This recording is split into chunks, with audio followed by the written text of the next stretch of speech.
gave me a test to be in this program called the Gifted program.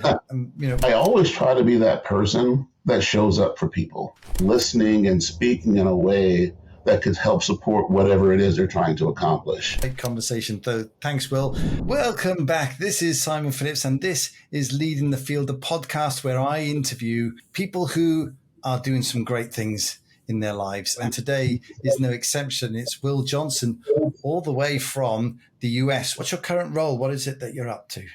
So my major day role is I'm a director of equity and inclusion for a local school district. The town is actually Snohomish. Just really making sure all our students are safe and supported and have what they need for their academic success. Fantastic. So what we like to do, Wil, is to track it back. What's the origin story? So tell us a little bit about your history.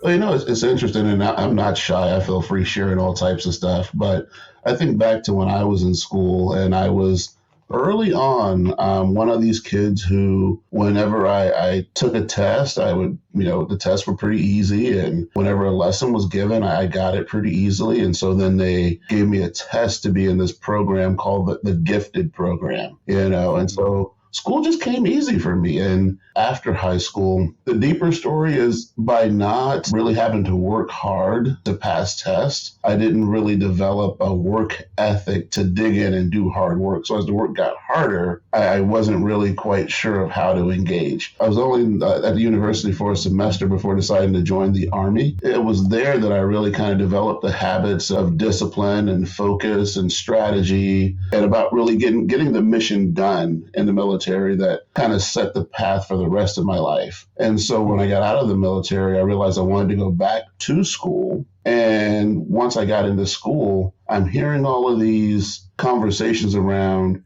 how school isn't designed for everyone, or everyone can't be successful, or people don't have access to the same opportunities. And I'm like, well, tell me more about this. What does this mean? And why haven't we fixed this? If there's a problem, why aren't we addressing it? Okay.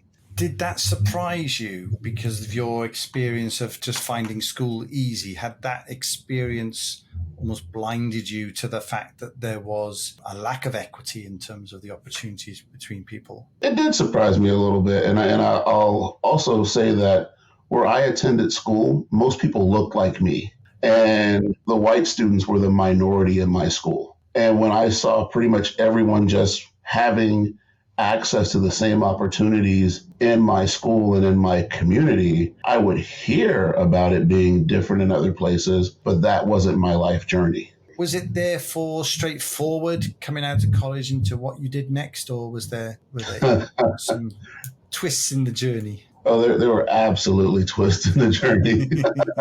Because and it's interesting to reflect on this, because when I was at the school, it was Pierce College around here. I remember being in the Honor Society. We did, community outreach, community service. And I'm one of these people, like you said, I try to be strategic in what I do and purposeful in my work. And so I didn't want to do programs that were already in place.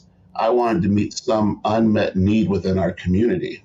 Mm-hmm. And so as I'm searching the community to find what needed to be done and what organizations were in place, I found organizations that had been established that may or may not have been doing the work they set out to do, if that makes sense. Through this action of researching these community organizations, I changed my focus to communications, because I really wanted to figure out a way to get people listening and speaking in a way that could help support whatever it is they're trying to accomplish.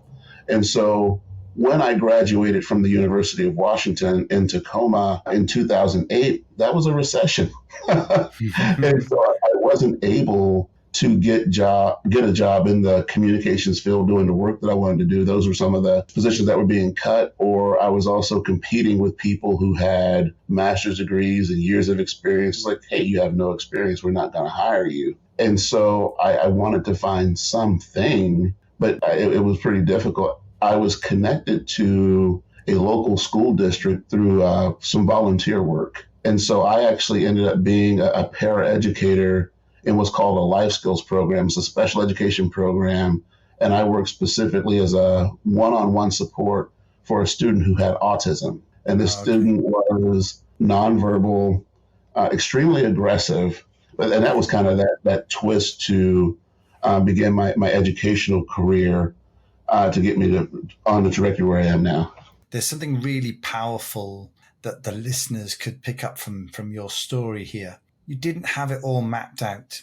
You didn't have it all really clear as to where you want to go. So you just got involved and you did something. You took some action and you tried some things. And that's the thing that, I quite often say to people who are unclear, just try a bunch of different things, because in the process, especially if you commit to those things that you're trying, you will actually discover something that you're good at. And quite often it's somebody else who sees it before you. But nevertheless, if you're applying yourself, you will discover some things about yourself and about some of the things that you like to do. And who knows where that will then lead. And in your case, it's obviously leading on to a teaching certification. If you sort of think about then sort of last 10, 12 years with that teaching certification, have you always just done teaching, or have there been other avenues that have opened up for you as a result of, just the general things that you're interested in supporting? That's a good question. And so I'll go back to, it feels like every role that I've been in, I've had an opportunity to take on some sort of leadership role. Not that I've pursued it. And so I signed up for a program, again, in my second year of teaching, to earn an ed leadership certification. I realized I found my letter of where I applied to the leadership program and that I was accepted into it. I'm like, wait a minute, I was supposed to be doing something different 5 years ago. This is why I feel kind of frustrated and lost. And so I immediately reached out to someone saying, hey, I need to get in this program and move on to the next step of my journey in education.